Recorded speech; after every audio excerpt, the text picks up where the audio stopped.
आदरणीय दोस्तों और मित्रों, अपनी प्रेरणाप्रद कथाओं के अंतर्गत आज एक वीर माता का आदर्श के बारे में आपको यह वृतांत सुना रहा हूँ।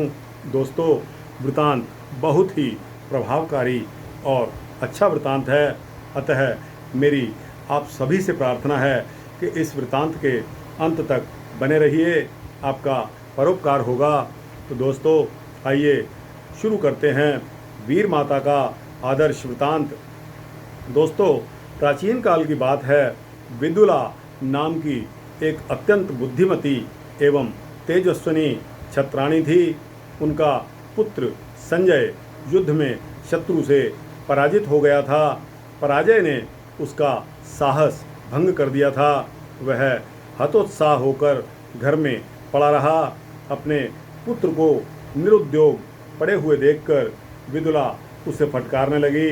अरे कायर, तू मेरा पुत्र नहीं है, तू कुलांगार इस वीरों के द्वारा प्रशंसित कुल में क्यों उत्पन्न हुआ? तू नपुंसकों की भांति यहाँ पड़ा है। तेरी गणना पुरुषों में क्यों होती है? यदि तेरी भुजाओं में बल है तो उठा शस्त्र और कर दे शत्रु का मान मर्दन। छोटी नदियाँ थोड़े जल से भर जाती हैं, चूहे की अंजलि थोड़े ही पदार्थ में भर जाती है और कायर लोग थोड़े में ही संतुष्ट हो जाते हैं। परंतु तू क्षत्रिय है। महत्ता प्राप्त करने के लिए ही क्षत्राणी अपने पुत्र को जन्म देती है। उठ, युद्ध के लिए प्रस्तुत हो। पुत्र, तेरे लिए युद्ध में या तो विजय प्राप्त करना उचित है या तू प्राण त्याग कर सूर्यमंडल भेद कर योगियों के लिए भी दुर्लभ परम पद प्राप्त कर ले। क्षत्रिय रोग से शैया पर पड़े पड़े प्राण त्यागने को उत्पन्न नहीं होते। युद्ध क्षत्रिय का धर्म है। धर्म से विमुख होकर तू क्यों जीवित रहना चाहता है? अरे नपुंसक, यज्ञ, दान और भोग मूल राज्य तो नष्ट हो चुका और का पुरुष बनकर तू धर्मच्युत भी हो गया। फिर तू जीवित क्यों रहना चाहता है? तेरे कारण सारा कुल डूब रहा है। उसका उद्धार कर, उद्योग कर और विक्रम दिखा। समाज में जिसके महत्व की चर्चा नहीं होती या देवता जिसे सत्कार योग्य नहीं मानते, वह ना तो पुरुष ही है और ना स्त्री। मनुष्यों की गणना बढ़ाने वाला वह पृथ्वी का व्यर्थ ही भार है। दान, सत्य, तप, विद्या और ज्ञान में किसी भी क्षेत्र में जिसको यश नहीं मिला, वह तो माता की विष्ठा के समान है। पुरुष वही है जो शास्त्रों के अध्ययन, शस्त्रों के प्रयोग, तप या ज्ञान में श्रेष्ठत्व हासिल करे। का पुरुषों तथा मूर्खों के समान भीख मांगकर जीविका चलाना तेरे योग्य कार्य नहीं है। लोगों के अनादर का पात्र होकर भोजन वस्त्र के लिए दूसरों का मुख ताकने वाले हीन वीर, नीच हृदय पुरुष शत्रुओं को प्रसन्न करते हैं और बंधु वर्ग को शूल की भांति चुभते रहते हैं। हाय, ऐसा लगता है कि हमें राज्य से निर्वासित होकर कंगाल दशा में ही मरना पड़ेगा। तू कुलांगार है, अपने कुल के अयोग्य काम करने वाला है। तुझे गर्भ में रखने के कारण मैं भी अयश की भागिनी बनूंगी। कोई भी नारी तेरे समान वीर्यहीन निरुत्साही पुत्र न उत्पन्न करे। वीर पुरुष के लिए शत्रुओं के मस्तक पर क्षण भर प्रज्वलित होकर बुझ जाना ही उत्तम है। जो आलसी है वह कभी महत्व नहीं पाता और इसीलिए अब तू भी पराजय की ग्लानि त्याग कर कुछ उद्योग धंधा कर। माता के द्वारा इस प्रकार ऐसे शब्दों में फटकारे जाने पर संजय दुखी होकर बोला, माता, मैं तुम्हारे सामने से कहीं चला जाऊं या मर ही जाऊं तो तुम राज्य, धन और दूसरे सुख भोग कर लेकर क्या करोगी?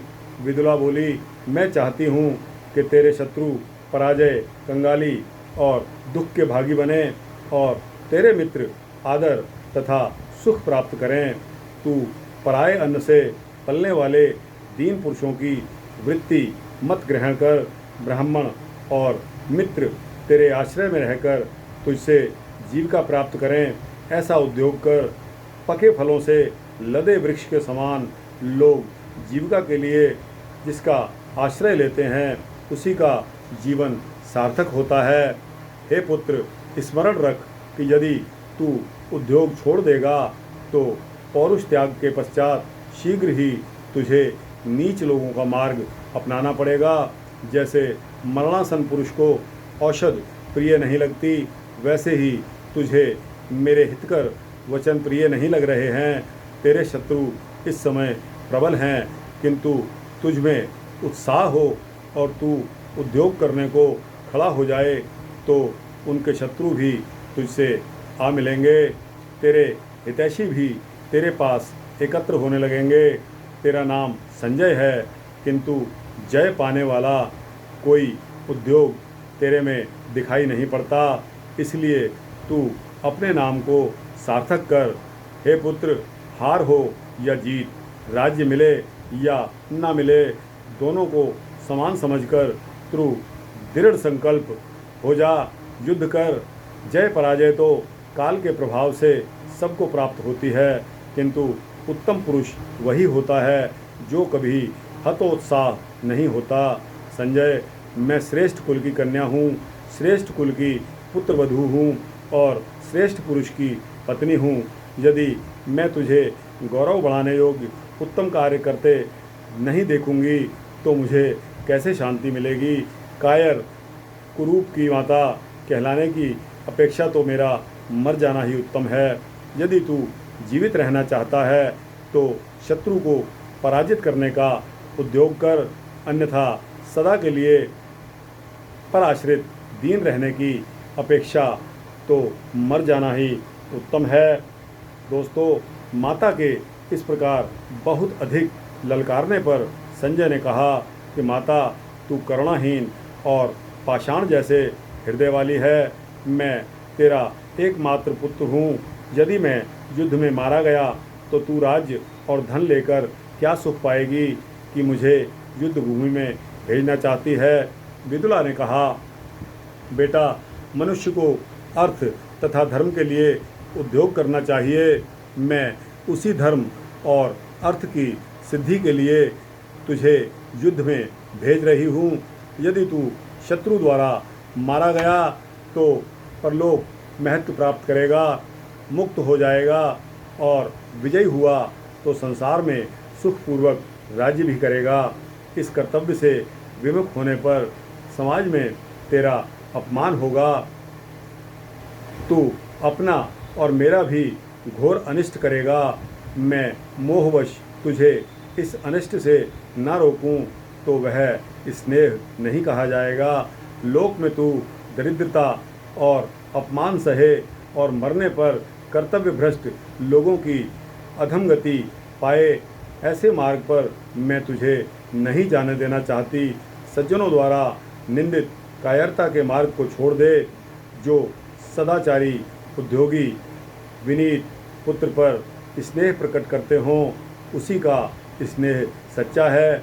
उद्योग, विनय तथा सदाचरण से रहित पुत्र पर जो स्नेह करता है, उद्योग, विनय और सदाचरण से रहित पुत्र पर स्नेह, उसका पुत्र वान होना व्यर्थ है। शत्रु को विजय करने या युद्ध में प्राण देने के लिए क्षत्रिय उत्पन्न हुआ है तो अपने जन्म को सार्थक कर। माता के उपदेश से संजय का शौर्य जागृत हो उठा, उसका उत्साह सजीव हो गया। उसने माता जी की आज्ञा स्वीकार कर ली। भय और अपनी उदासी को दूर करके वह सैन्य संग्रह में लग गया। अंत में शत्रु को पराजित करके उसने अपने राज्य पर अधिकार प्राप्त कर लिया। तो दोस्तों, यह है माता की संस्कार डालने की एक विद्या जो हर माता अपने बच्चों में डालती है।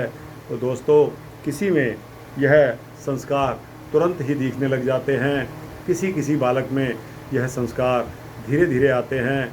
दोस्तों, अगर किसी बालक में संस्कार देर से आते हैं तो भी कोई बात नहीं, देर आए दुरुस्त आए। तो दोस्तों, हर माँ का यह फ़र्ज़ होता है, हर माँ की यह इच्छा होती है कि उसकी संतान एक काबिल और दोस्तों सभी से उत्तम संतान बने, योग्य बने और अपने जीवन के हर कार्य में सफल हो।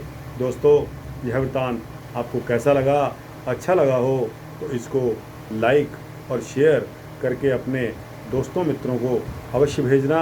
इसी तरह के वृत्तांत पाने के लिए मेरे चैनल को सब्सक्राइब करेंगे तो आपको इसी तरह के वृत्तांत मिलते रहेंगे। जय श्री राम, जय श्री कृष्ण।